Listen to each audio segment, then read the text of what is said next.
Coucou.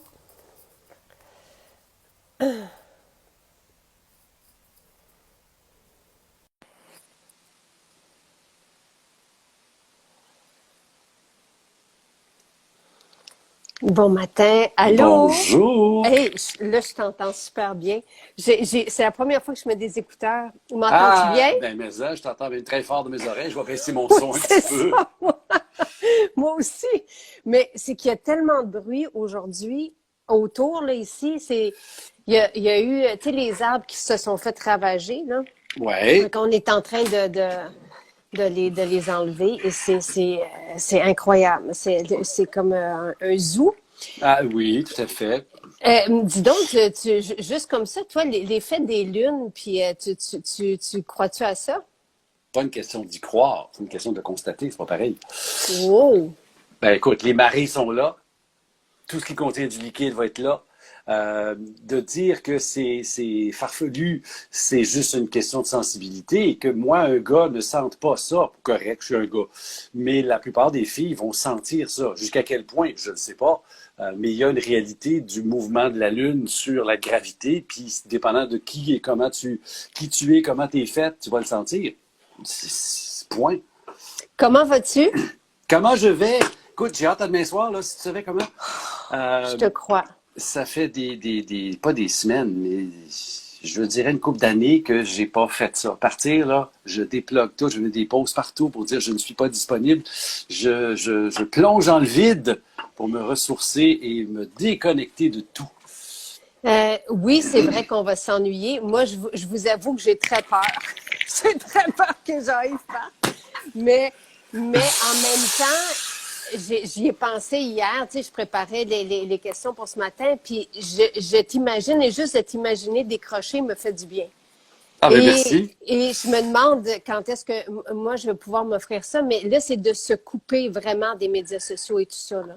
Écoute, ça a été tout le monde a vécu ou vit encore la pression de cette foutue pandémie, de cette dissonance cognitive entre je crois quelque chose et je suis obligé de faire autre chose. Tu sais, moi, j'ai pas été impacté de façon très importante parce que je travaillais déjà de chez moi. Mon bureau, c'est ici. Enfin, ça, c'est un de mes bureaux là, avec rien en arrière. J'ai réorienté mon entreprise vers les concentrés de santé plutôt que les formations professionnelles parce que ça fait patate. Donc, j'ai pas été impacté fort, mais j'ai subi la pression pareille de toutes sortes d'affaires qui sont embarquées, du discours de peur qui nous est garoché dans la tête à chaque fois que tu rouvres la radio ou la TV, ça devient très lourd, puis tu constates chez tes gens autour de toi ou les gens que tu ne peux pas voir, genre ma belle-mère qui a 86 ans, tout ça m'a affecté. Euh, Plus l'intensité que je me suis auto-imposée d'être présent dans les médias sociaux, d'être une ressource pour tenir la voie du milieu, puis il n'y a presque personne. C'est tellement plus facile d'être un extrême d'un bord ou de l'autre. Là. Moi, je suis C'est vraiment au comme, milieu. c'est comme cuisiner avec de la farine puis du sucre. Versus être végé. Non, non, mais tu sais, Oui, c'est pas voilà. évident. Alors, c'est là où je suis, puis là-dessus rajoute toute une aventure avec l'Ordre des pharmaciens où j'ai été obligé de faire des mises à jour. Je suis dans mon quatrième cours à l'université, puis c'était un cours de législation. Fait que t'imagines comment c'est plein de détails puis des grandes lignes, oublie ça, là. Fait que je regarde mon bouquin, là, qui a 1500 pages, je fais de... Là, ça finit le 19 août. Avec tout ça ensemble, fait que je suis épuisé. Et donc, là, je m'accepte comme ça et je me dis, garde, avant que ça pète aux frettes, prends des vacances, des vraies vacances, tu as l'opportunité de le faire. Il n'y a rien, personne n'attend vitalement après moi, là. Fait que pendant 3 semaines, c'est la première fois de ma vie que je fais ça, là, 3 semaines sans rien, là. Et pourquoi Je- 3 semaines? C'est-tu parce que 3 semaines, c'est un cycle pour se remettre à zéro? Tu sais, on parle souvent de quelqu'un qui veut changer, donne-toi 3 semaines. C'est-tu ça ou c'est... Ma réflexion n'est pas allée jusque-là. Ma réflexion, c'est que j'ai 3 semaines, je le prends. Puis que je sais que 2 semaines, c'est pas assez. Euh, Moi, je suis habitué de faire des une semaine. Puis encore là, une semaine, 10 jours, puis tu es encore plugué sur l'Internet. 3 jours, tu fais tes messages, 3 jours, tu fais ci. Fait que tu déconnectes à moitié. Là, je me suis mis comme discipline, je OK. ne serai pas là avant le 9. Bon, je promets pas, parce que la dernière semaine, je risque de recommencer à patauger, histoire de ne pas avoir un déluge sur la tête en arrivant. Euh, Le magnésium n'a pas besoin d'être pris à jeun. Il peut être pris en mangeant. Mais bon, alors c'est ça. C'est toute l'histoire de écoute ton corps, écoute ta tête. Quand tu regardes tes affaires, puis il y a une petite boule d'émotion qui se passe, tu fais comme tu reçois un courriel, puis tu fais oh shit, j'ai pas le coup de répondre à ça. Tout ça, là, c'est comme Ouais. voilà. Je peux très bien comprendre. Et en tout cas, je suis contente Je suis sûr que tu comprends. Je suis contente pour toi. Vraiment, vraiment. Écoute, on a quelques questions, puis j'ai parlé récemment avec une fille extraordinaire on dit keto en anglais, ceto en français. OK. Donc, et qui, elle a commencé cette alimentation-là en commençant par un jeûne, tu sais, assister en Europe, tout ça. Tout à fait. Pour se retrouver avec plein d'énergie. Puis elle dit, mon Dieu, tu sais, elle dit, c'est quoi cette énergie-là? Parce qu'elle n'en avait plus. Elle était tout le temps sur le sofa en train de feuilleter des magazines. Puis, et les médecins là-bas lui ont dit, il y a 2 centres en Europe où on fait ça accompagné, et on accompagne, puis c'est vraiment très, tu sais, on prend des prises de sang, puis on complémente justement ce qui manque. Exact. Puis et on lui a dit, si tu veux garder cette énergie-là, adopte de l'alimentation céto ou faible en glucides. Donc, il y a quelque chose là-dedans. Moi, est-ce qu'on peut adopter ça en étant végé? Bon, on va mettre des barèmes ici. Commençons par de quoi on parle. Hein? Cette personne-là a eu cette sensation d'énergie-là parce que le corps, quand il est en jeûne, qu'il n'a plus accès à des nutriments de l'extérieur, il est obligé de travailler avec ses nutriments de l'intérieur, donc ses réserves, et là, automatiquement, c'est du gras. Parce que tes réserves de sucre, ton glycogène, ça prend quelques heures, tu n'en as plus. OK. Parce qu'on a quelques grammes, 400 grammes total, le foie, les muscles, de glycogène qu'on va brûler super vite. Donc, c'est quelques heures. Donc, en 36 heures, tu es rendu en cétose. La cétose, c'est quoi? C'est la capacité de ton corps, principalement ton foie, qui va produire une molécule qui est à la fois une molécule d'énergie et de signal, ce qu'on peut dire que c'est anti-inflammatoire, qui est les fameuses cétones. Et là, en jeûne, ton taux de cétone monte très, très, très haut. On est, mettons des chiffres, jusqu'à peut-être 10. OK. Et là, pourquoi il est en cétose? Parce que ta glycémie, ton sucre, va être produite par le foie, donc il n'y a plus de réserve, mais il en maintient pour ton cerveau, et ça va rester stable. Tu ne fais pas d'hypo, tu ne fais pas d'hyper, tu es super stable. Donc, tu carbures au cétone. Maintenant, l'approche cétogène alimentaire. Tu reproduis ça en réduisant énormément les glucides, qui sont tout ce qui est sucré, tout ce qui est farineux, tout ce qui est féculent, et on dit 30, 20 grammes par jour. C'est vraiment très peu. C'est vraiment très peu. On sait-tu combien qu'un adulte moyen en Amérique du Nord consomme de sucre? Un adulte moyen de glucides entre 300 et 600. Ce qui est beaucoup trop en passant. C'est pour ça que tu regardes autour de toi, tout le monde est gros. Oui. C'est pas compliqué. Tout le monde est gros. Tout le monde. On a une proportion démentielle, épidémique de diabète et d'obésité. Mais au-delà de ça, quand tu décides d'aller par là pour reproduire ce que ton corps fait en jeûne, mais en le nourrissant quand même, tu veux entretenir cette voie métabolique gras-cétone, et ne pas entretenir glucides, insuline, puis le reste. D'où tu baisses très, très bas. La question est, si tu veux avoir ce même feeling d'énergie, puis cet effet neuroprotectrice et tout ce qui vient avec les cétones, tu es comme obligé d'aller à 20 grammes ou 30 grammes, dépendant de ton métabolisme. Par contre, la question est, est-ce que tu as besoin d'aller là pour avoir les mêmes bénéfices? Non. OK. Tu peux avoir les bénéfices en étant en bas de 100 grammes, d'où la notion du libéral. Tu ne seras pas en cétose, mais tu vas permettre à ton corps de l'être quand il en a besoin.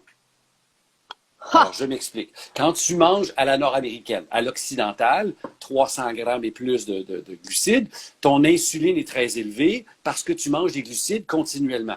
Et ton insuline a l'effet pervers de t'empêcher de faire des cétones. OK? Tous les gens qui font un sport d'endurance et qui ne sont pas toujours en train de se gaver de gel, de barre et de ci, de ça, après un certain temps, sont en cétose. Parce que le corps aura brûlé ses réserves, puis va passer en cétose. Le problème, c'est quand tu es en résistance à l'insuline parce que tu manges tout le temps des glucides, ce processus-là est douloureux. Mais Parfait. quand tu es en cétose nutritionnelle, ton corps va accepter de faire des cétones et de carburer là-dessus, d'où cette espèce d'énergie-là complètement démentielle qui n'arrête pas. Et Parce que, d'acuité mentale aussi, apparemment. exactement, acuité, OK. énergie, neuroprotecteur, anti-inflammatoire, tout ce qui vient avec. Alors, c'est là où il faut faire un choix personnel. Est-ce que tu veux vraiment être dans le 20 grammes pour avoir toute la mimétique, la même chose que le jeûne avec l'effet neuroprotecteur, anti-inflammatoire et que sais-je, anabolisante, ou tu veux les bénéfices de simplement ne pas être en résistance à l'insuline? Parfait. Je OK? comprends. Puis la réduction de la résistance à l'insuline ou la disparition, c'est quelque part entre 130 et 100 grammes. OK. Quelque part là-dedans, là, ton corps va métaboliser les glucides quand il y en a besoin, quand ils sont dans l'alimentation, puis va retomber au repos entre les deux. Ce qui n'arrive pas quand tu manges à la nord-américaine 6 fois par jour. OK?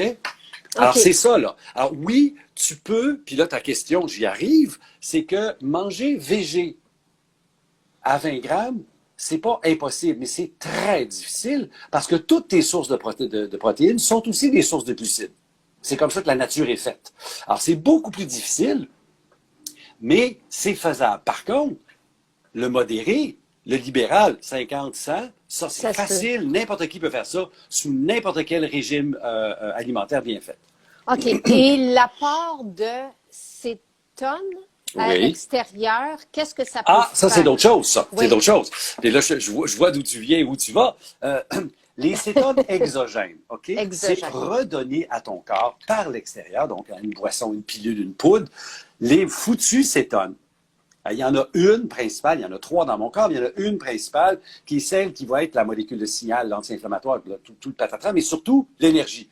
C'est la bêta-hydroxybutyrate. L'acronyme, c'est BOHB, Bob.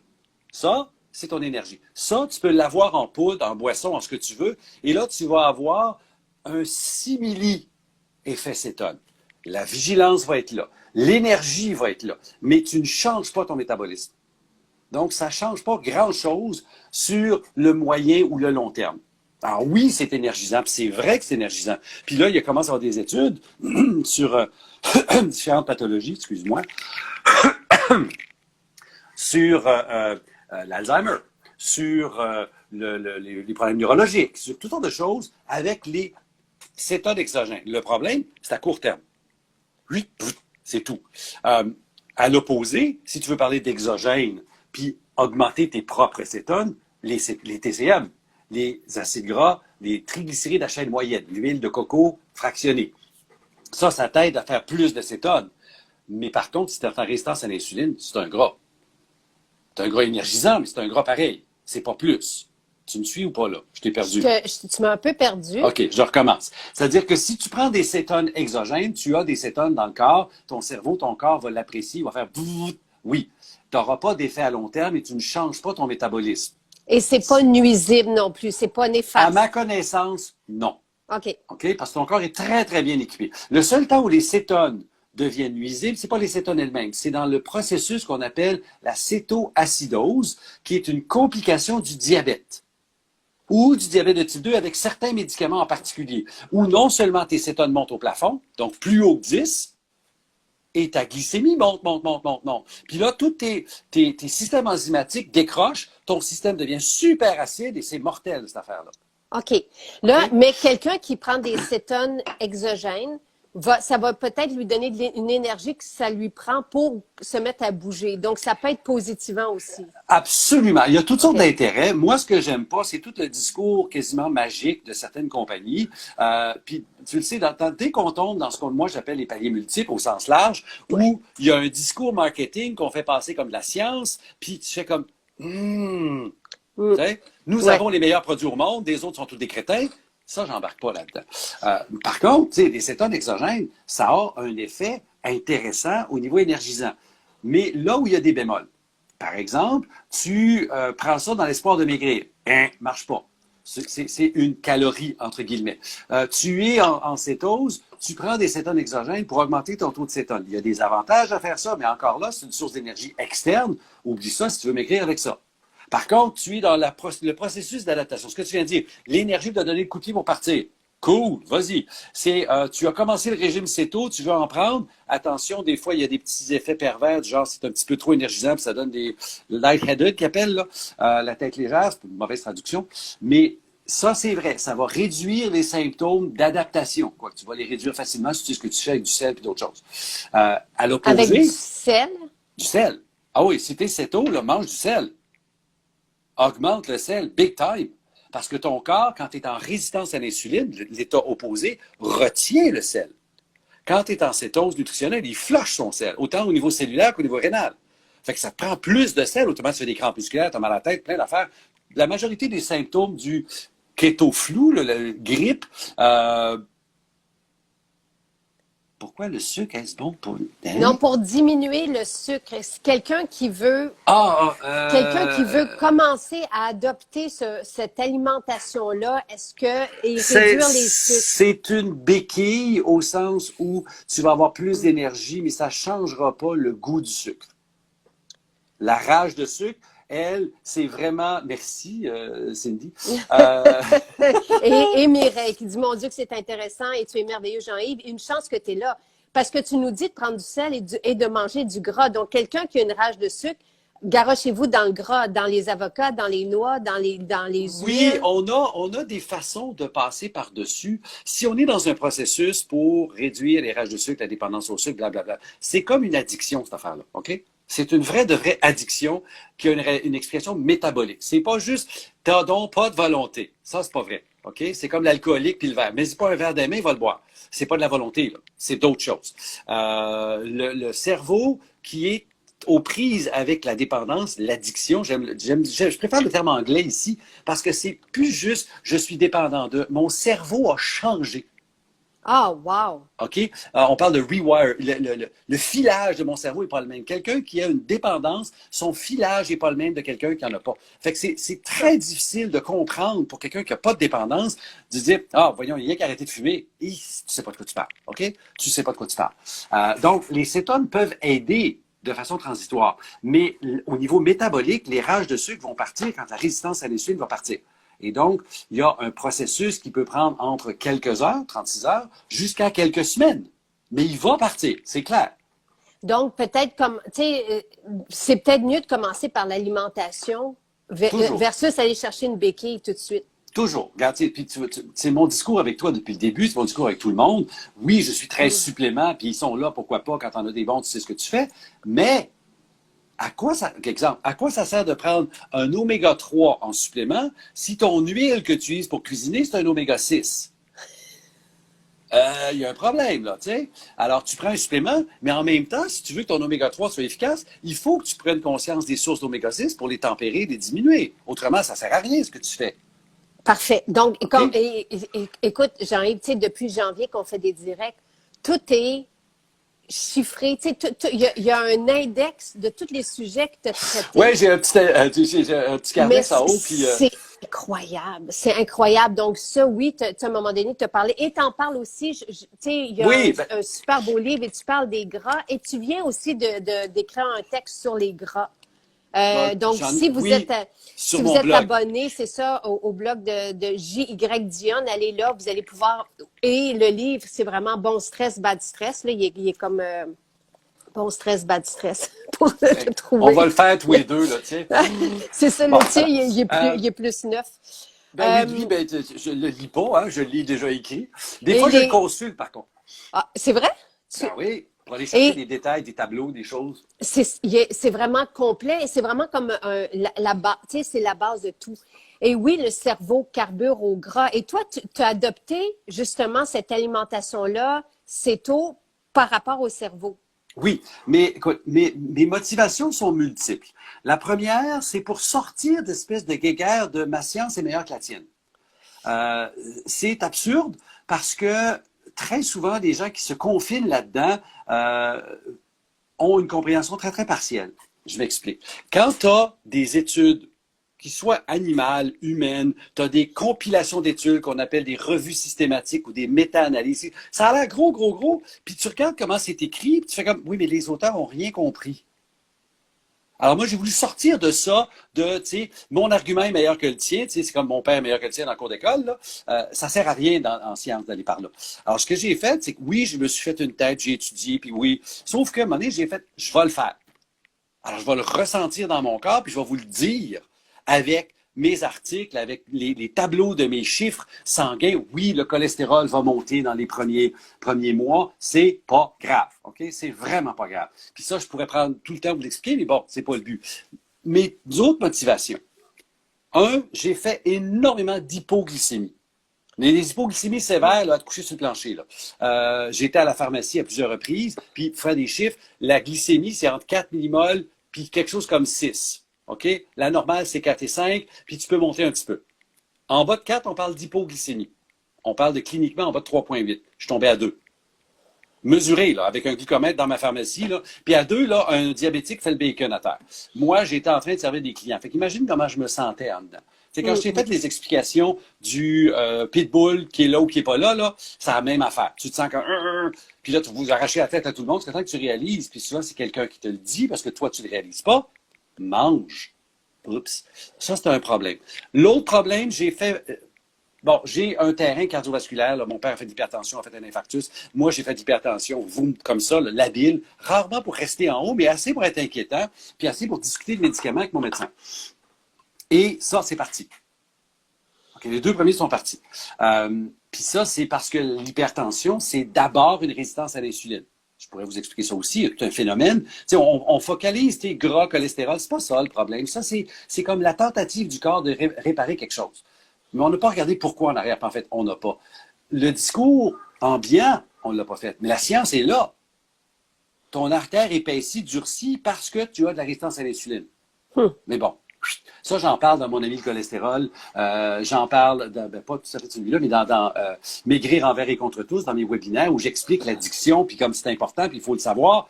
Alors, donc, déjà, tu as 2, les hypoglycémies, le système cardiovasculaire. Mais la motivation qui fait que je reste là, c'est neurologique.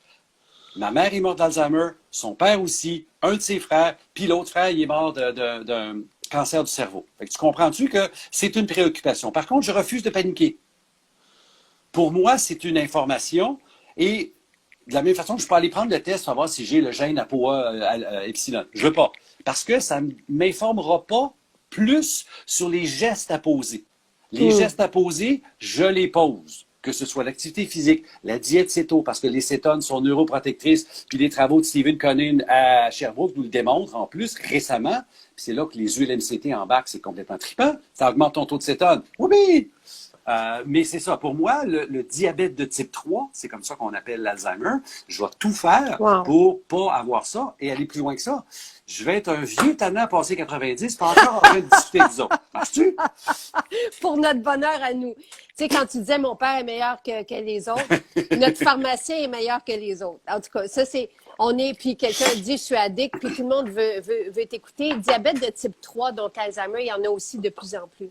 Énormément, parce que pour la même raison qu'il y a plus de diabète, il y a plus d'obésité, les Alzheimer ne sont pas tous gros, ne sont pas tous diabétiques, mais on constate à l'autopsie les mêmes maudites lésions au niveau du cerveau. Alors, tu as beaucoup de maladies de notre société qui sont associées à trop de glucides, à ce qu'on appelle le syndrome métabolique. Des maladies plus répandu chez la femme que chez l'homme. Il y a peut-être une composante hormonale, là. Je suis pas au fait des distinctions. Mais, tu sais, dans notre société, on a, par rapport à il y a 50 ans, OK, plus d'embonpoint. Si tu regardes les photos de famille des années 50-60, là, les gros, c'est rare. Il y en a, mais c'est rare. Alors, plus d'embonpoint, plus de diabète, plus d'arthrose. C'est quasiment rendu la norme, les vieux qui se font changer d'articulation, là. Mais l'arthrose, c'est un diabète des articulations. Parce qu'il y a une accumulation de glycotoxines, de molécules qui sont sucrées dans le cartilage, puis le corps cherche à se défendre contre ça, commence à gruger, puis là, tu recycles ton cartilage à une vitesse grand V, mais tu vas trop vite, ton cartilage est en mauvais état, il use. C'est vraiment très intéressant. Donc, on essaie de diminuer. Quelqu'un qui veut pas, tu sais, embarquer là-dedans, mais qui veut les bénéfices. On diminue les glucides, l'apport en glucides. Je vais vous donner 2 devoirs, OK? Oui. Chapitre 5. Oui. Page 123. Je vous donne 2 devoirs. Le premier devoir, c'est apprenez c'est quoi des glucides nets. Alors ça, c'est une gymnastique mentale où tu regardes les valeurs nutritionnelles. Tu t'occupes pas des pourcentages, c'est farfelu parce que c'est basé sur un truc abstrait. Regardons les quantités précises. Alors, ton produit contient, mettons, 60 grammes, pour prendre l'exemple dans mon truc, qui est des pâtes, 64 grammes de glucides. Tu déduis les fibres, parce que les fibres, tu ne veux pas les enlever, puis de toute façon, ils ne sont pas absorbés littéralement. Ils sont métabolisés, mais pas absorbés. Alors, 64, dans le cas du produit que je donne un exemple, il y a 8 grammes de fibres, ça fait 50. Ça fait 62, ça fait 54. 50, bon, oui. bon dans ce que j'ai dans le livre. Exactement. Le gars, il est cohérent dans ses affaires. Ouais. Mais l'idée, c'est que juste faire ça. Puis si je ne l'ai pas parce que le produit n'est pas emballé, par exemple, Google, le nom d'aliment, valeur nutritive, puis là, tu vas l'avoir. Puis donc, premier devoir, combien de glucides je mange dans une journée? Et ça, là, c'est renversant pour énormément de monde. Ton petit bol de céréales, tu regardes la portion, ah, mais c'est un quart de tasse, je mets 3/4 de tasse. C'est 3 fois ce qui est sur l'étiquette, là. C'est là qu'il faut objectiver les choses. Puis les compagnies ne sont pas folles, là. Hein, ils veulent vous vendre des produits. Ils sont pleins de sucre, mais plutôt que vous dire que mon produit est dégueulasse, mange-le pas, ils vont dire, oui, mais si tu prends une toute petite portion, c'est correct. Mais je mange 3 fois ça. Exemple, il y a une compagnie de soupe en canne qui, pour pouvoir afficher 2 fois moins de sel, ont réduit la portion de moitié. Ça, c'est un fait, hein? C'est incroyable. Et comme bon. moi, j'adore ton premier point quand tu dis les vrais aliments n'ont pas de code barre. Exactement. C'est assez Alors, simple. Le premier, c'est combien tu en manges. Puis le deuxième, essaye de réduire ça à 100 grammes par jour ou si tu préfères 30 grammes par repas. Ça, tout le monde peut faire ça. Le seul problème, c'est que tu regardes ton pain et ça se peut que du pain ou ce pain-là, il ne rentre pas là-dedans parce que ton 2 tranches va donner plus que 30 grammes à lui tout seul. Et là, tu te mets à dire, oui, mais je le remplace par quoi? Puis c'est ça qui est le fun. Oui. Parce que c'est pas un interdit. C'est, OK, je suis obligé de penser à ma bouffe autrement que c'est sur la tablette, je peux le manger. Et donc, il y a une réflexion qui est là. Qu'est-ce que je mange? Et là, les autres points du chapitre, c'est, bon, manger plus de gras. Puis tu enlèves un carburant, il faut que tu en mettes un autre. Tu peux pas vivre de rien, là. Alors, il faut manger. Puis, assure-toi qu'à chaque repas, tu peux identifier la source de protéines. Parlons même pas de quantité, là. Et de gras. Oui, mais commençons juste par la protéine. Parfait. Est-ce que dans ton aliment, dans ton assiette, dans ton déjeuner, il y a une source que tu peux identifier comme étant des protéines? La majorité des Québécois, il n'y en a pas. Comptons pas les grains comme des protéines. Hein? Ça, c'est une erreur qu'on fait parce que la majorité des protéines dans les grains sont très mal absorbées. Et de toute façon, sont dérisoires, genre de 2 3 de protéines. Donc, à un moment donné, il faut repenser notre alimentation parce que notre tradition est morte. Tu sais, la tradition de grand-maman qui faisait à manger, là, avec l'évolution de notre société, tout le monde est en vitesse grand V, achète du tout fait, arrive chez soi, n'a pas le temps ni l'énergie de faire à manger, et donc tous les concepts de base sont disparus. Puis ce que tu as à TV dans les émissions de cuisine, c'est faire de la cuisine grand luxe. Qui t'a montré à faire une pâte à crêpes? Qui t'a montré à faire un œuf sans le faire coller? Des conneries de même. On le sait J'adore plus. ça. C'est la grosse base. C'est magnifique. Et tu dis, ne coupez pas les portions. Jamais. Il faut pas avoir faim. Regarde, faisons un parallèle là, entre couper les portions, être au régime, avoir faim et faire le jeûne intermittent. Tu vas avoir au total la même quantité de calories, mais dans le couper les portions, compter tes calories, avoir faim, tu tombes dans un mode disette, un mode famine, ton corps devient conservateur, tu ne maigris pas. D'ailleurs, tous ceux qui ont fait des régimes vont vous le dire. On maigrit, puis à un moment donné, on recommence à engraisser, puis on n'a pas augmenté les portions. Ça, c'est très bien documenté. Alors ça, tu veux pas faire ça. On va manger à sa faim, on va manger suffisamment, on va jouer sur les proportions, on va manger pour, tu sais, je te l'ai dit, on mange d'abord pour sa santé, puis on prend nos décisions en fonction de nos valeurs. Mais on mange d'abord pour sa santé.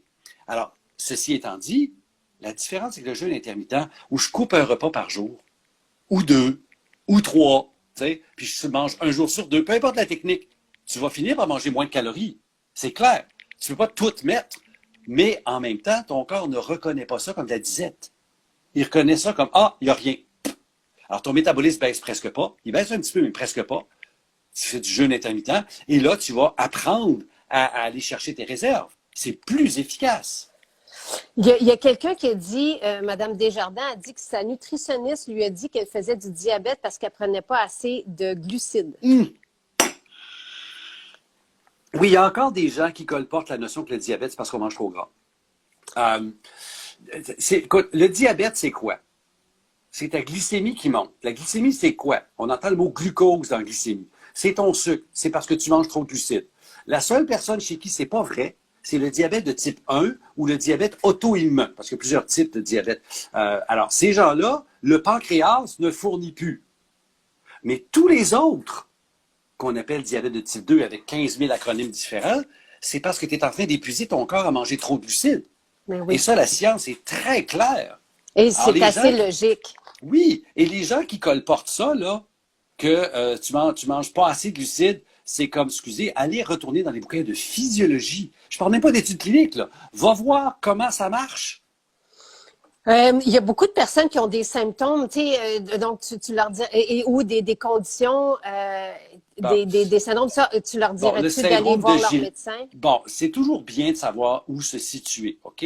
Quand tu n'as pas de problème de santé, tu n'en as pas. Mais là, on vient de parler du syndrome de Gilbert, qui est un problème de conjugaison au niveau du foie. À ma connaissance, céto, pas céto, ça change strictement rien. Euh, puis à savoir ce que moi, je pense du jeûne, je suis pas un fan du jeûne. Ça dépend de la personne. Si ça vient naturellement sauter un repas, go, faites-le. Si pour vous, c'est conséquent avec votre réalité de faire une journée sur deux ou faire un OMAD, one meal a day, un repas par jour, go, j'ai pas de problème. Mais il y a des métabolismes, et j'en suis un, pour qui c'est beaucoup plus difficile. Alors, ce n'est pas nécessaire. C'est un outil parmi tant d'autres. Là, tu parles du jeûne intermittent, mais Toujours. un jeûne Le vraiment jeûne à comme long une fois terme, par... Ouais. le jeûne à long terme, si vous dépassez 72 heures, ayez quelqu'un pour vous coacher. OK? Parfait. 72 heures, le pire qui va arriver, tu vas être fatigué, puis tu vas commencer à manger, c'est pas grave. Puis le fait de recommencer à manger après 72 heures n'est pas tellement problématique. Mais si tu vas plus loin que ça, tu es aussi bien d'avoir quelqu'un pour te faire coacher, quelqu'un qui connaît ça, soit à distance, soit tu vas à une place pour faire du jeûne, parce que après 72 heures, c'est là que se passe un paquet d'affaires qui peuvent être complètement géniales. Tu as plus d'énergie. Mais aussi peut-être l'inverse. Tu as la langue épaisse, ton corps se décrase, tu ne te sens pas bien, tu as mal à la tête, c'est là que tu as besoin d'aide. Tu as besoin Ça d'être serait le coaché. fun d'avoir un truc comme ça. J'ai vu que Valérie était là, elle était à l'écoute, puis Valérie propose un show de cuisine. Ouais. C'est toi et elle. Ah, cool. Ben, Ça- on en a fait quelques-unes de recettes ensemble. Puis moi, je suis toujours heureux de travailler avec Valérie, là, parce que, écoute, vous l'avez rencontrée, cette fille-là, c'est une Ouais. énergie. Puis brillante, la petite fille, elle a l'air de rien. Ah là, tu parles de Bon. Valérie Dussault. Moi, je parle Oui. d'une autre Valérie. Ah, OK, Oui, excusez. et vous avez fait même des détox ensemble. On a fait toutes sortes d'affaires ensemble. Et des suppléments pour la détox aussi. Ça, c'est quelque chose qu'on n'avait pas parlé encore. Des Ouais, suppléments ben, en pour... fait, quand on parle détox, moi, je mets des holas, je mets des red flags, là, des drapeaux rouges. Parce qu'il y a bien des cures qui sont vendues qui me font peur. Parce qu'il y a des ingrédients dedans qui sont dramatiques dont tu n'as pas besoin. Tu peux très bien... Tu sais, un exemple. Il y a 3 affaires qu'on peut faire qui sont de la détox banale, utile, sans conséquence. L'eau. Augmente la quantité d'eau. C'est niaiseux, c'est banal, mais tu facilites le travail du rein en lui donnant plus de solvant pour diluer les bébites que tu veux enlever. 2, augmente les fibres. Ce que toi, tu proposes. Les fibres vont aider à adsorber, coller sur les différentes molécules et autres que ton intestin a de la misère à éliminer. Plus de transit, plus de détox. Puis le troisième, c'est la chaleur. C'est le sauna infrarouge, c'est le soleil, la transpiration, c'est un émonctoire. Alors tout ça, tu fais... C'est niaiseux, c'est banal, c'est absolument pas dangereux, mais ça fait le travail.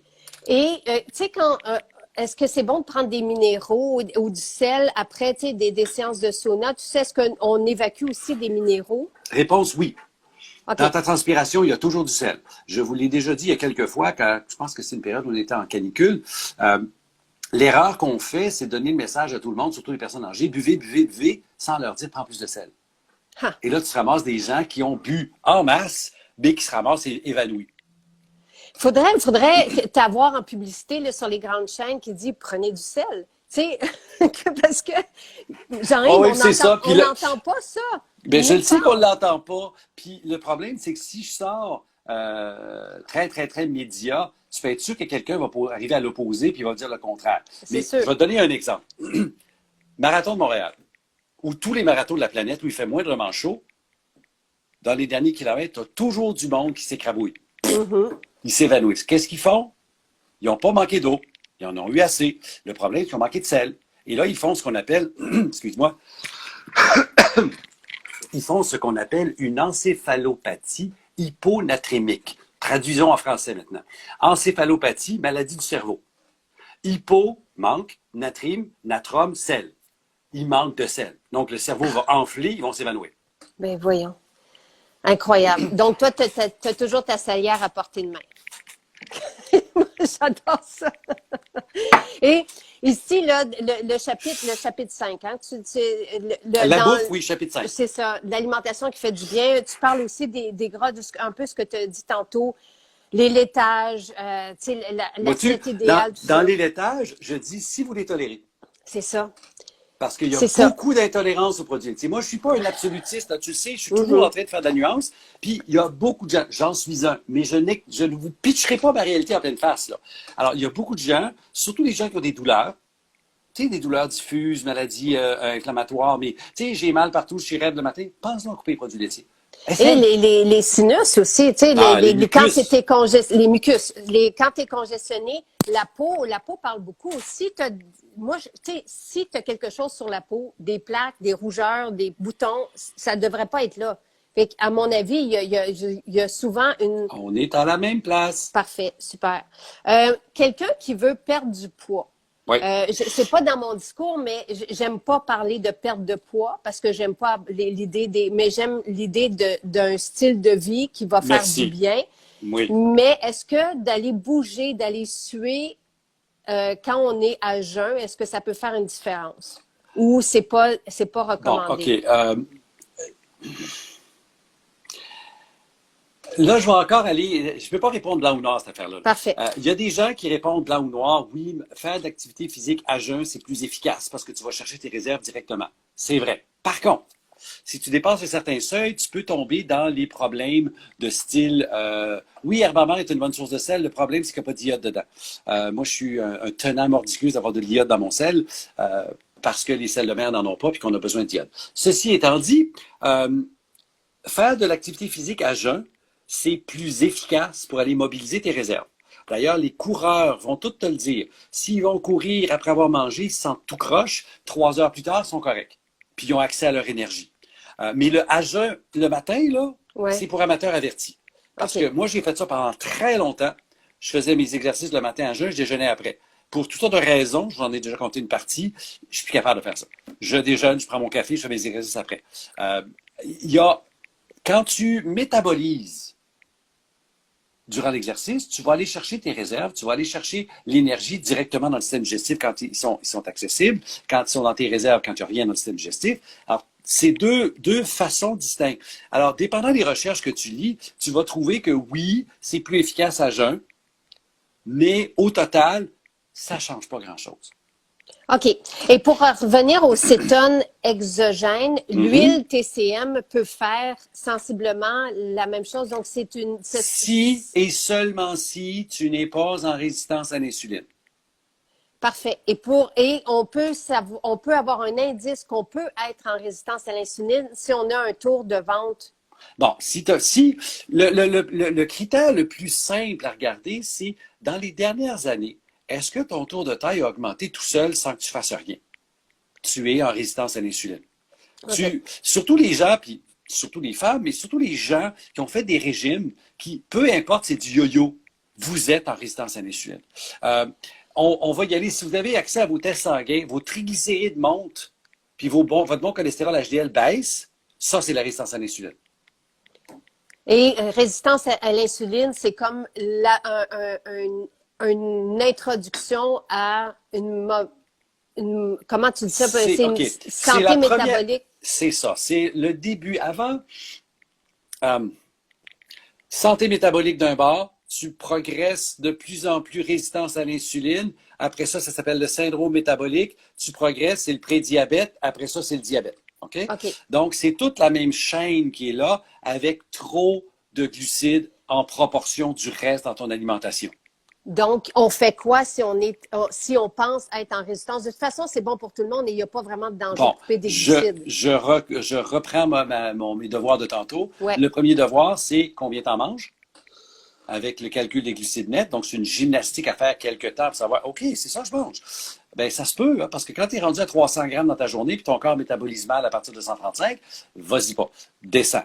Alors, à partir du moment où on est en bas de 135, normalement, on est parti, la résistance à l'insuline va prendre son temps, va s'en aller. En bas de 100, c'est plus efficace. Puis plus tu descends, plus tu approches de la cétose nutritionnelle. Puis là c'est rond. Parfait. OK. Et donc, on remplace par quoi les glucides? C'est ça la question. Bon, alors c'est la question. C'est là où il faut une réflexion sur qu'est-ce qu'on mange. Parce que surtout que le Québécois, fréquemment, il y a des repas complets où il n'y a pas de protéines et pas de gras. Là. Tu sais, l'assiette de spaghettis sur tomate, là, excusez, c'est un accompagnement. Puis on en a fait un plat principal. Absolument, absolument. En Italie, c'est un accompagnement, c'est l'entrée, c'est une petite affaire. Alors, il faut regarder, est-ce que j'ai des protéines? Est-ce que j'en ai assez pour ma grosse dent? 2, est-ce que j'ai assez de gras? Les huiles, les aliments gras font que mon énergie augmente et reste là, puis ma faim n'apparaît pas avant le repas suivant. Si j'ai faim pour une collation, il y a de fortes chances que je sois en résistance à l'insuline et ou que je n'ai pas mangé assez. Moi, j'aime beaucoup les protéines végé. Oui, on va revenir au jus. J'ai vu la question. Parce que c'est difficile dans le monde, dans le règne végétal, d'aller chercher des protéines. Donc, parce qu'il y a eu des questions tantôt qui ont été posées sur les protéines, tu sais, les protéines en poudre qu'on peut ajouter. Bon. Est-ce que... C'est les protéines, un peu comme les cétones de tantôt, c'est une béquille. Okay? Okay. C'est une façon facile d'augmenter le taux de protéines dans un repas particulier ou, comme moi, je les utilise comme supplément après mes exercices physiques. Parfait. Okay? C'est un peu, moi, je ne dirais pas que c'est pas bon. Il y a certaines protéines que j'aime pas pour toutes sortes de raisons, mais il y a pas, c'est pas mauvais. C'est juste que ça fait partie des aliments transformés. C'est pas un aliment brut, cette affaire-là. Okay? Absolument. Donc, en partant, il y a une prise contre, mais c'est pas mauvais en soi. Alors, donc, le fait de prendre des protéines, il faut s'assurer quand je suis dans une assiette, où est ma protéine? Et quand je dis remplacer les glucides, ben là, as-tu assez de gras? As-tu assez de protéines? Puis je parle pas d'en manger, tu sais, les gens disent, les gens qui mangent céto mangent trop de protéines. Ben, attends, on va les calculer, là, puis la majorité, non, c'est pas vrai, là. Oui, il y en a au travers, tu sais, mais c'est quoi trop de protéines? Puis là, on n'embarquera pas dans une guerre de chiffres, mais la marge est large. Mais ça prend un minimum, parce que si j'ai pas le minimum, mon corps se dénutrit. Et plus on avance en âge, plus c'est important aussi. Selon la recherche, puis je vais te citer une qui a été faite à McGill ici, on constate que les personnes âgées qui sont en meilleur état sont celles qui mangent plus de protéines et surtout, les protéines sont mieux réparties dans les 3 repas. Okay. Et c'est un peu ça que je répète sans le dire. Le déjeuner, là, quand on dit que le premier repas de la journée est le plus important, c'est vrai. Que tu prennes 2 repas ou 3 repas, je m'en fous. Le premier, celui qui casse le jeûne, tu déjeunes, ben ça, c'est important. J'avais pas pensé. C'est déjeuner en français, breakfast en anglais, c'est la même affaire. Le premier repas est le plus important et il devrait être surtout des protéines et des lipides, peu de glucides. Pourquoi? La raison est simple. L'hormone qui fait que tu te réveilles le matin, c'est le cortisol. Alors, c'est pas juste une hormone de stress, c'est l'hormone vitale qui a un rôle à jouer dans mon corps. Et le matin, j'ai une pointe de cortisol qui fait que, hop, je me réveille, qui combat la mélatonine, qui est celle qui me garde endormi. Alors ça, mais en même temps, le cortisol, c'est quoi son autre rôle? D'augmenter la glycémie. Alors, si je lui donne du sucre au même moment, qu'est-ce qui se passe? 1 plus 1 égale 3. Et là, pif, pic de glycémie. OK. Mais là, tu sais, il y en a qui, mettons qu'on ne déjeune pas, là, puis qu'on mange le midi. Tu déjeunes pareil. C'est juste ça, que ton repas est décalé dans le temps. Exactement. Donc, tu sais, il y en a qui se sont inquiétés. Des idées, si on est végé. Donc... Écoute, pourquoi pas faire, se faire une omelette faite avec du tofu brouillé? L'idée, c'est de repenser. On est tellement dans un moule qui est concocté par l'industrie alimentaire. Je vais commencer par un produit. Je vais en parler d'un deuxième. Le premier produit, c'est le jus d'orange. Quelqu'un, quelque part, a fait une campagne marketing monstrueuse pour nous dire que le jus d'orange, c'était vital, que le jus d'orange, c'est comme une journée sans jus d'orange, comme une journée sans soleil, blablabla. Là. Il y a des producteurs en arrière qui avaient un produit à vendre. Ouais. Alors, mais le jus d'orange n'a jamais été un aliment essentiel. C'est même pas un bon aliment pour la santé. Oui, il y a un peu de vitamine C. OK, cool. Le jus d'orange, si tu me parles de l'orange, c'est un autre paire de manches. Puis une bonne partie, puis tu le sais, dans ce que tu as produit, tu es allé chercher une fabrication, on va aller chercher de la plure. Pourquoi? Parce que dans la plure, tu as de l'hespéridine. Ah, c'est plus le même langage. Hespéridine. Voilà. Dans un jus de légumes, quelqu'un a posé la question. Et moi, j'aime beaucoup le jus vert. Et je vais mettre jusqu'à 4 livres de légumes, Jean-Yves, dans mon jus vert. OK? Bon. Dès que tu parles de jus, tu viens d'enlever les fibres. Alors, en soi, dans une approche X, ça peut faire partie de l'approche X. Mais règle générale, pour monsieur, madame, tout le monde, les jus, c'est trop sucré. Par contre, si tu pars avec des légumes qui sont fondamentalement faibles en sucre, tous tes feuillages, là, puis tu fous ça dans ton extracteur à jus, la quantité de sucre finale n'est pas très forte. Mais tu es allé concentrer un paquet de molécules anti-inflammatoires, antioxydantes, etc., là, ne serait-ce que la chlorophylle. Alors, oui, le problème, c'est quoi ta recette? Tu sais, il y a des jus qui sont tout à fait compatibles céto. J'ai pas de problème. Tu sais, si tu fais ton jus feuillage, légumes, concombre, avocat, on est mort de rire. Wow. Mets-moi un peu d'aromate là-dedans, parce que ça va être raide un petit peu, là. Mais, tu sais, ça va faire vert en titi. Mais beaucoup de gens, les légumes, ben, c'est carottes, pommes, puis d'autres choses. Ça devient un jus sucré, ça, là. Mm-hmm. Puis si tu es dans le monde des produits préfaits, ben là, regarde les étiquettes. J'ai pas d'autre chose à dire. Je trouve ça intéressant. Il y a eu un beau lait qui est passé pour les VG parce que tu le sais qu'on est davantage VG ici. Fait qu'elle disait mettre des beurres de noix avocat. Tu sais, on peut arriver à des trucs soutenants dans notre... Oui. Le collagène, là, est-ce que si on veut des effets, est-ce que c'est bien de le répartir dans la journée ou ça change on rien. peut tout le prendre d'une shot? Okay. Une dose par jour. 10 grammes par jour, c'est la dose de base. 5 devrait fonctionner, remarque, selon quelques données. Mais 10 grammes par jour, une dose, quand tu veux. Il n'y a pas de distinction. Parfait. Et tu sais, on est habitué aux chiffres, à avoir beaucoup de chiffres. Et je t'ai posé la question. Je vais t'en donner tant que t'en veux. Je vais tiens, voilà, là. Oui, mais les probiotiques, quelqu'un s'inquiétait parce qu'il était habitué à 25 milliards. Je t'ai posé la question cette semaine. Puis nous, nos probiotiques, tu le sais, parce que tu étais derrière les probiotiques pour enfants. Ouais. C'est 1,3 milliard. Donc là, elle dit, est-ce qu'il faut que je prenne 25 capsules? Non. OK. Ce qu'il faut comprendre, c'est que chaque souche bactérienne a différentes caractéristiques. La première, c'est est-ce qu'elle passe facilement ou pas l'estomac? Alors, par exemple, beaucoup de probiotiques vont être obligés d'être dans une capsule entérique qui ne se dissout pas en pH acide, donc ne se dissout pas dans l'estomac, va se dissoudre plus loin pour protéger les bactéries, autrement, ils meurent dans l'acide. Première caractéristique. Alors, est-ce que tes bactéries passent ou pas? Dans le cas de ton probiotique, le bifidobacterium qui est là, le BB536, il est en bêta-armé. C'est fascinant. Il passe à 95%. C'est fascinant. 2, est-ce que ta bactérie colonise? Est-ce qu'elle va rentrer dans l'intestin puis s'installer rapidement puis pousser facilement puis aider les autres probiotiques ou bonnes bactéries de ton intestin à proliférer? Réponse, le BB536, puis je ne me souviens plus elle a quelque chose que tu as, c'en est qui passe bien et qui colonise facilement. On a des très belles recherches, entre autres au Japon, qui montrent que des petites doses sont importantes au sens de l'efficacité, parce que ça pénètre bien, ça colonise bien, et une fois qu'ils sont installés, quand je dis colonise, c'est un abus de langage, parce que si tu arrêtes de les prendre, ils s'en vont, là. C'est pas des bactéries qui vont rester. Ils ne sont pas dans la flore dominante, mais ils peuvent modifier ta flore. Et l'autre chose, c'est est-ce que tes bactéries sécrètent des molécules qui ont des effets bénéfiques sur ton corps? On va parler d'acide, par exemple. On va parler de bactériocine. On va parler d'autres métabolites que la bactérie sécrète qui ont plusieurs effets. Ils ont des effets pour encourager leurs congénères à grandir. C'est ce qu'on appelle l'effet du quorum, où les bactéries s'entretiennent puis grandissent ensemble. Et des effets bénéfiques sur le corps. Est-ce qu'ils vont être capables d'éliminer les pathogènes?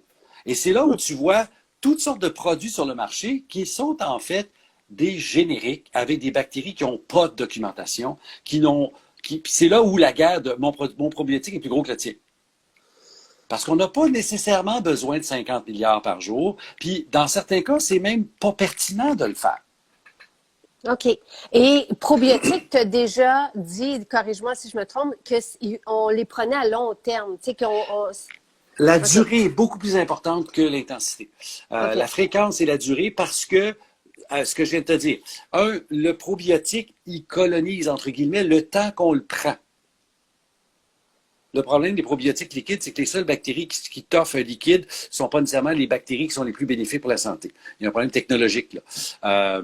Parce que pour réussir à faire un liquide, ça prend des alginates, c'est compliqué, puis la plupart des bactéries ne t'offrent pas. Ils vont mourir dans le liquide. Alors, c'est un peu particulier. Mais donc, tes bactéries, tu veux qu'elles soient là longtemps pour parler à ta flore, pour changer les proportions et avoir un effet clinique mesurable. Tu sais, dans le cas du bébé 536, au Japon, il y a des produits qui sont donnés pour l'allergie. Ha! OK? Mais c'est Arrête, des toi. doses beaucoup plus élevées, mais aussi des durées. Parce que l'allergie, les allergies, c'est un déséquilibre quelque part où tu réagis à quelque chose qui ne devrait pas être dangereux. Alors, il y a une étude sur le pollen de cèdre, qui est un problème là-bas, pas ici, là-bas c'est vrai. Et ils ont fait une étude avec cette souche-là, mais des doses débiles, mais ça a pris quelque chose comme 1 an, puis la réduction de l'intensité est là. Alors, Jean-Yves, à part toi, là, qui peut nous dire, juste, tu as déjà parlé des omégas, qu'on pouvait en prendre plus si on avait des problèmes de peau. ouais. Là, tu es en train de dire probiotiques, si on a des allergies, on pourrait en prendre plus. Mais qui, à mon, part vois-tu, toi, peut mon nous dire... problème avec cette affirmation-là, c'est que je ne peux pas dire quel produit. Parce qu'il y a plusieurs recherches. Exemple, il y a un lactobacille qu'on appelle le GG. Lactobacillus rhamnosus GG, du nom des 2 chercheurs qui l'ont trouvé. C'était le premier probiotique en vente en supplément en Europe. Ça fait qu'il a perdu son brevet. Ça fait très, très, très longtemps qu'il est sur le marché. Et là, on a des études chez les nourrissons où on a réduit l'allergie et l'eczéma chez des nourrissons. Est-ce qu'on peut reproduire ça chez l'adulte? J'en ai aucune idée. Est-ce que le produit que j'achète ici, qui contient du GG, aura les mêmes effets? Je ne le sais pas. C'est toute la distinction entre la science dit quelque chose et la réalité commerciale. Okay. C'est un peu comme on a déjà parlé du microbiote, où la science s'en va dans un sens, les produits s'en vont ailleurs. Parce que ce qu'on trouve en science n'est pas nécessairement faisable en produit. Alors c'est là où, oui, la science me dit ça. Et oui, pourquoi pas? Tu as un problème d'allergie, prends-donc des probiotiques, mais attends-toi que ça va prendre 1 an minimum avant que tu sentes quelque chose. Mais lequel, je ne peux pas te le dire, je ne le sais pas. OK. Et pour le collagène, quelqu'un demande comment savoir si notre collagène est bon. Le collagène à prendre, comment choisir un beau collagène? Sérieusement, je n'ai pas de critères. Moi, je vais parler de la dose, minimum 5000 mg par dose. Un collagène hydrolysé, qui soit bovin, qui soit poisson, les deux sont intéressants. Certains sont de poulet aussi. Il existe des collagènes non hydrolysés, donc natifs de poulet, qui vont avoir des effets anti-inflammatoires, mais c'est un autre monde complètement. La présence d'acide hyaluronique est un bon point. Parce que ça augmente l'effet sur les tissus conjonctifs, la peau. Mais de là avoir des critères objectifs, je ne sais pas. C'est comme un peu la vitamine D. Un peu comme la vitamine D, oui. D'ailleurs, c'est souvent mon problème quand on me demande une substance unitaire. Difficile de dire qu'une compagnie est meilleure que l'autre. Quand tu me parles d'un complexe ou tu me parles de plantes médicinales, oh, là, on parle d'autre chose. Là, parce que tu peux avoir tout puis rien dans ta capsule. Là, okay. Il y a des dosages, il y a des fournitures, il y a plein de choses qu'il faut aller plus loin que simplement regarder l'étiquette. Aimes-tu le ginseng? C'est une drôle de question, ça. Il y a comme oui, une mais mode en ce moment sur le ginseng. Il y a revient. Des modes. Oui. Ça revient. Je suis très heureux de l'apprendre. Écoute, commençons par définir de quoi on parle, OK? Il y a 3 plantes qu'on va affubler du nom de ginseng assez facilement. Le ginseng asiatique, Panax ginseng, Panax ginseng, C.A. Meyer du nom du botaniste. Ça, c'est le Panax chinois ou asiatique. Et lui, tu vas le décliner en blanc, en rouge, en toutes sortes d'affaires, dépendant comment il a été fabriqué. Tu as son petit cousin, le Panax quinquifolium, qui est le ginseng nord-américain qui pousse dans nos forêts, qu'on cultive en Ontario, puis au Québec, puis en Nouvelle-Angleterre. En médecine chinoise, ce dernier est plus froid que le ginseng chinois qui est plus chaud. Tu prends l'image que tu veux derrière ça. Ce que tu entends, c'est qu'il est un peu plus moins tonique que l'autre. Puis bon, les Chinois ont toute une idéologie, pas une idéologie, mais une iconographie qui est différente de la nôtre. Alors, c'est un adaptogène, OK? C'est une plante qui aide la résistance au stress, qui augmente l'énergie. C'est une plante fascinante. Okay? Adaptogène, ça veut dire ça. Ça veut dire qu'il augmente la résistance non spécifique au stress. OK. Alors, ça a été développé dans les années 50 comme définition. C'est une définition qui est un peu floue parce qu'elle ne compte pas de mécanisme d'action. Okay. Moi non plus, je ne veux pas jouer au Scrabble. Je suis pourri au Scrabble. Mais le troisième qu'on affuble du mot ginseng, c'est le ginseng sibérien, qui est un cousin, c'est pas un ginseng au sens propre, donc c'est pas un panax en latin, c'est un éleutérocoque, c'est un arbuste, mais dans la même famille, qui a des propriétés similaires, très intéressant. Et le mot adaptogène a été développé à partir de cette plante-là, au départ. Alors, c'est 3 plantes qui sont intéressantes en fatigue, en manque d'énergie, euh, en convalescence. C'est très intéressant. Par contre, si vous prenez ça pour vous stimuler, pour dépasser le niveau d'énergie, ça ne marche pas. Si vous êtes fatigué, ça marche. Vous êtes en forme, ça ne marche pas. Ah, ben. Et Alors, est-ce qu'on peut trop en prendre? Est-ce qu'on peut abuser oui, de ces plantes-là? on OK. peut. Il y a un syndrome qu'on a appelé le Ginseng Abuse Syndrome, le syndrome d'abus de ginseng, qui a été décrit dans les années 70. Le problème, c'est qu'à l'époque, on a très, très mal décrit le produit. Alors, est-ce que c'est vraiment du ginseng ou c'est un produit adultéré? Adultéré, c'est-à-dire qu'il contient la mauvaise affaire. Je ne sais pas. OK. Mais oui, en médecine chinoise, le ginseng, tu le donneras pas à quelqu'un qui a un tempérament de feu, à quelqu'un qui est agressif. Tu sais, le type A, là, tu sais, fonceur, qui est l'autre bord, là, pas pour lui. La personne fragile, fatiguée, le couch potato, la patate d'hiver, là, le coup de pied pour aller faire de quoi, c'est le bon client, ça. La personne en convalescence. Mais quand tu dépasses, c'est un peu comme la caféine, quand tu dépasses un certain niveau, c'est plus le fun, là. Tu n'auras OK. pas plus d'effet quand tu dépasses le niveau. Puis le niveau est quand même assez élevé. On parle des doses max là, de ginseng en termes de racines, pas d'extrait, là, attention, de racines. On parle de 3 grammes jusqu'à 3 fois par jour. C'est une méchante dose, ça. Là. Ouais, vraiment. Puis les extraits sont beaucoup plus petits. On parle de 200, 300, 600 milligrammes. C'est des petits dosages parce qu'on a concentré beaucoup. Mais on peut en prendre trop. OK. Et qu'est-ce qu'on manque avec l'âge? Qu'est-ce qu'on commence à perdre et que c'est bon de... Tu comprends-tu ma question? Oui, je comprends très bien ta question. Pourquoi je ris? C'est parce que c'est un chapitre qui s'en vient, là. C'est ça, c'est un chapitre. Il y a un autre chapitre que j'aimerais aussi avec toi. Tu sais, tu as déjà parlé des physionomies. J'aime ça, penser comme ça, mais c'est qu'est-ce qu'on manque? C'est qu'on le voit pas. On le... Exactement. Regarde, c'est quand tu sais l'image là, de la grenouille que tu mets dans la marmite, puis tu fais chauffer doucement, puis à un moment donné, ça bouille parce qu'on s'en est pas rendu compte, elle n'est pas sortie, là. C'est absurde, c'est méchant, mais c'est la réalité pareille. Quand ça évolue doucement, doucement, doucement, tu vois pas ce que tu manques. De la même façon qu'à l'opposé, quand j'ai un client qui, j'embarque sur un protocole, puis j'ai dit, note ton amélioration parce que tu la verras pas, c'est subtil. Mais si tu la notes tous les jours sur une échelle de 1 à 10, au bout d'un mois, oh, je suis rendu à 3, j'étais à 10. Wow! Mais je m'en rends pas compte parce que je vais mieux. Alors, qu'est-ce qui manque quand on vieillit? Commençons par 2 choses. La première, c'est que les capacités de récupération et de reconstruction sont moins bonnes. Tu sais, ma petite phrase un peu niaiseuse de quand on vieillit, il faut être plus intelligent. Ça veut pas dire que je peux pas faire les mêmes affaires. Je peux pas les faire de la même façon. Tu sais, le kid qui se casse la jambe en ski, il porte des béquilles, il a un plat, puis 6 semaines après, il recommence à faire du ski. À mon âge, ça va être un petit peu plus long. On passe pas de nuit blanche non plus à notre âge, là, tu sais, comme on le fait quand on est jeune, puis qu'on va à l'école Mais le ça, lendemain, puis qu'on continue de travailler, puis c'est plus la même c'est histoire. plus la même chose. Donc, notre énergie vitale, notre capacité de reconstruire n'est pas la même. 2, notre capacité d'absorber n'est pas la même non plus. Puis là, je vais te prendre un exemple. La vitamine D. Tu sais, la vitamine d'iode, là? Hey, Si tu mets- j'aurais pu le dire. Alors, la capacité de fabriquer de la vitamine D au soleil réduit avec vitesse grand V. À mon âge, puis c'est pas si vieux que ça, là, mais Non. à mon âge, c'est un quart de l'efficacité d'un jeune de 20 ans. Wow, un Même quart, chose. Jean-Yves. Ah oui, les graphiques sont clairs. Là.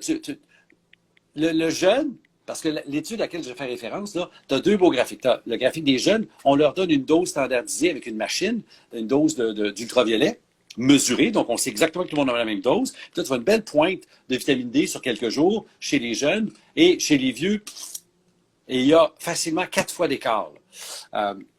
Donc, quand tu avances en âge, la notion des suppléments prend de plus en plus d'importance et on constate, puis ça varie d'une personne à l'autre, l'absorption change. Avec la supplémentation. Avec tout. Ton corps est moins efficace pour aller chercher les nutriments dans ce que tu manges. Mais là, je spécifie, ça varie d'une personne à l'autre. Il y a des gens chez qui ça c'est vraiment pas significatif, puis d'autres, c'est l'enfer, on a l'impression qu'ils n'absorbent plus rien. Eh bien, C'est pour ça que tu vois des gens qui font de la fragilité, donc la notion de fonte musculaire, de sarcopénie, c'est souvent des gens qui mangent moins bien, mangent moins, mais surtout absorbent moins. Donc là, si je te nomme, juste parce qu'il est 10h30 et je veux pas que tu partes, mais tu as fait un gros webinaire là-dessus qui est disponible sur ton site pour les personnes qui veulent savoir qu'est-ce que toi tu prends comme supplément et pourquoi et ce que tu choisis. Fait que ça, si vous allez sur GY Dionne, puis vous allez trouver ça. Et il y a beaucoup, beaucoup d'informations dans ce livre, Bon stress, bas stress, qui est disponible dans nos maisons et en ligne sur Maison Jacinthe. Vitamine D, vitamine C, multivitamine, oméga 3, magnésium, mélatonine, protéines, collagène. Pour l'instant, c'est la protéine, ça.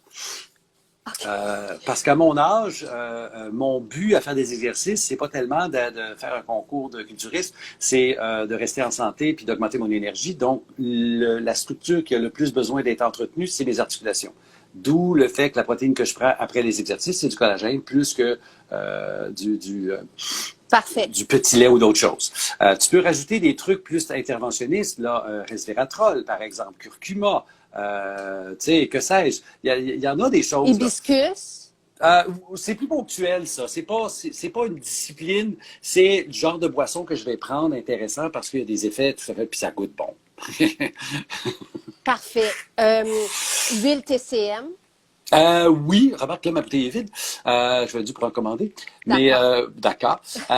C'est ça. Non, ça, c'est un rajout. Vois-tu, dans la notion que je vous ai expliqué, que la raison pour laquelle je suis encore céto avec des écarts, mais je suis encore céto, c'est la prévention des désordres neurologiques. L'huile TCM, sarcopénie, pas pini, P-E-N-I-E. C'est la faiblesse, la perte de la masse musculaire. Mais chez moi, l'idée de rajouter des huiles de triglycérides à chaîne moyenne, c'est... non, je ne donne jamais de marque de commerce. Ben non, un professionnel de la santé ne peut pas faire ça. Non, puis c'est réservé à mes clients, ça. Parce qu'eux, ils se font dire telle marque ou tel critère de sélection. Mais donc, le fait de manger des huiles TCM, pas en quantité industrielle, mais régulièrement, c'est justement pour augmenter mon taux de cétone parce que les cétones elles-mêmes ont un rôle neuroprotecteur. OK. Parfait. Est-ce qu'on peut devenir, comment on dit, la mélatonine, là, ça fait peur à quelques personnes. J'ai vu la question passer. Est-ce qu'on peut devenir... Est-ce que je peux vous sécuriser, là? Oui. On ne deviendra pas dépendant de la mélatonine. Notre mélatonine qu'on produit naturellement ne sera pas diminuée par celle qu'on prend à l'extérieur, une exogène. Il n'y aura pas de tolérance. Je n'ai pas besoin d'augmenter la dose. Et si j'arrête, je retombe à la case départ. Je n'ai rien réglé. Alors, c'est quelque chose qui est utile, qui est ponctuel, qui ne cause pas de dépendance, qui ne cause pas de tolérance. Point. Et que toi, tu ne prends pas pour le dodo. Pas vraiment, non. Moi, je n'ai pas de problème de dodo. Je prends ça pour l'effet hormonal. L'effet de maintien d'un certain statut hormonal plus tu avances en âge, notamment l'augmentation de la sécrétion de l'hormone de croissance durant la nuit. C'est fascinant. Et pour les bons dodos, parce que je voulais qu'on parle de comment faciliter ou quoi prendre si on veut favoriser une bonne nuit de sommeil. Pourquoi il y en a qui se réveillent systématiquement à 4 heures du matin, à 5 heures du matin? Je vais juste répondre à la question qui vient de passer vite. La mélatonine, il y a des gens qui ne répondent pas bien à la mélatonine. Le seul type d'effet secondaire, c'est qu'il y a deux façons de réagir à la mélatonine. Soit ça stimule mon sommeil profond, soit ça stimule mon sommeil paradoxal. Puis ces gens-là, ce deuxième groupe-là, ils prennent la mélatonine puis ils font, ben oui, j'ai fait des cauchemars, j'ai mal dormi. C'est pas pour vous autres. C'est pas dangereux, c'est juste plate. On ne le fait pas. C'est pas plus grave que ça. Donc, si tu parles de dodo, il y a tout un chapitre sur le dodo d'ailleurs où je m'intéresse aux caractéristiques qui vont m'aider à dormir. Est-ce qu'il fait assez noir dans ma chambre? Est-ce qu'il fait assez frais dans ma chambre? Est-ce que c'est assez silencieux dans ma chambre? Ou si c'est pas assez silencieux, est-ce que je peux mettre un émetteur de bruit blanc qui peut être un ventilateur? En ce moment, là, parce qu'il y a du monde dans la maison, je pars un ventilateur durant la nuit. Comme ça, j'entends plus rien. Vous pouvez mettre des bouchons aussi, si vous voulez. Là, mais bon, ça, c'est la grosse base. qu'est-ce que tu as mangé au souper? Parce que certains aliments vont, tu sais, riches en glucides, tu risques d'avoir une bouffée de chaleur la nuit. Le vin rouge peut t'amener des bouffées de chaleur. Ça dépend des gens. La caféine que j'aurais pris, dépendant, encore là, j'explique dans le bouquin les différentes durées possibles de la caféine, mais tu peux l'avoir pris le midi, ça t'empêche de dormir le soir. C'est une question de sensibilité personnelle. La caféine, il y en a partout, c'est fou. Alors, c'est des choses comme ça où... et le point que j'apporte, puis là, je vous montre un beau petit graphique comme ça, là, où tu consommes des glucides. Dans l'exemple, la recherche, c'est des jeunes, des enfants, qui ont pris soit un cola sucré, soit un cola non sucré. Donc, c'est pas la caféine qui me dérange ici, il y en a dans les deux. Et ce que tu vois, c'est la mesure de l'adrénaline dans le temps. Et tu vois une belle pointe, 5 fois plus élevée que l'autre groupe. Ce groupe-là, c'est eux qui ont du sucre. Et ça, si tu as mangé des glucides, de façon importante au souper, ça se peut qu'en pleine nuit, tu fais « Pourquoi je suis réveillé, là? Je suis bien allumé, là. » Qu'est-ce que tu as mangé au souper? Il y a quelqu'un qui veut revoir le livre, c'est Jean-Yves Dienne, Bon stress, bad stress. C'est vraiment le livre de chevet de tout le monde et on est très heureux parce qu'on vous le propose depuis janvier. Puis et Jean-Yves, on en a, je pense, on est rendu à 2500 copies. Tu sais, je t'ai dit, en un an, juste à nous seuls, il va être un best-seller. Yes. Puis d'ailleurs, une des c'est- raisons pour laquelle je m'en vais en vacances, c'est pour me ressourcer, parce que j'ai en projet, à la minute que je peux avoir de l'espace mental pour ça, c'est un autre livre où là, je vais m'intéresser à tout ce qu'on discute ensemble. Là, moi, j'appelle ça l'intelligence métabolique. Oui. Alors, ce que je veux, c'est l'expliquer comme il faut. Puis là, bien entendu, je vais prendre un thème qui est accrocheur, c'est maigrir. Pas parce que c'est maigrir qui m'intéresse, c'est comprends ton corps puis agis en conséquence. Puis là, je vais vous expliquer l'intelligence métabolique, c'est quoi dans le cas de maigrir, puis je l'appliquerai à d'autres choses après. C'est le livre de chevet de bien des personnes, ton livre. C'est Merci. chouette, hein? Et on peut juste rassurer quelqu'un qui s'est fait dire que de prendre des suppléments avancés en âge, ça peut être difficile pour les reins. Ah, on peut-tu reculer de ça? La seule affaire qui est pour vos reins, c'est le sucre que vous mangez. Non, mais sérieux, oui, c'est vrai, OK? Si vous mangez trop de minéraux, par exemple, on parle vraiment de trop de minéraux, le rein va travailler plus fort. Magnésium, calcium, oui. Mais à quel point? On est dans des doses catastrophiques et comme le système digestif passe avant les reins, il faut l'absorber, ce machin-là. Souvent, tu vas être pogné au système digestif avec la diarrhée plutôt qu'un problème rénal. On a dit ça pour les protéines. C'est aussi vrai, mais à quelle quantité? On est rendu à des doses, tenez-vous bien, là, 3,3 grammes par kilo. Prenez votre poids en kilos, multipliez ça par plus que 3 fois, c'est vos protéines. Pas l'aliment, là, la quantité de protéines. On commence à fleurer le danger. Puis encore, si vous mangez assez du reste, alors, il y a plein de trucs qui sont colportés pour faire peur aux gens. Puis mon point à moi, depuis le début de ce que je fais il y a 30 ans, on peut-tu donner la bonne information que les gens fassent les bons gestes et se prennent en main eux-mêmes? Alors, de faire peur à tout le monde, tu sais, les mêmes gens qui vous disent les suppléments c'est dangereux vont dire, un Coke c'est pas dangereux. Il faut pas démoniser les aliments. C'est comme s'il vous plaît, là, tu sais, voilà. Les gens ont hâte que tu prennes tes vacances pour avoir l'autre livre.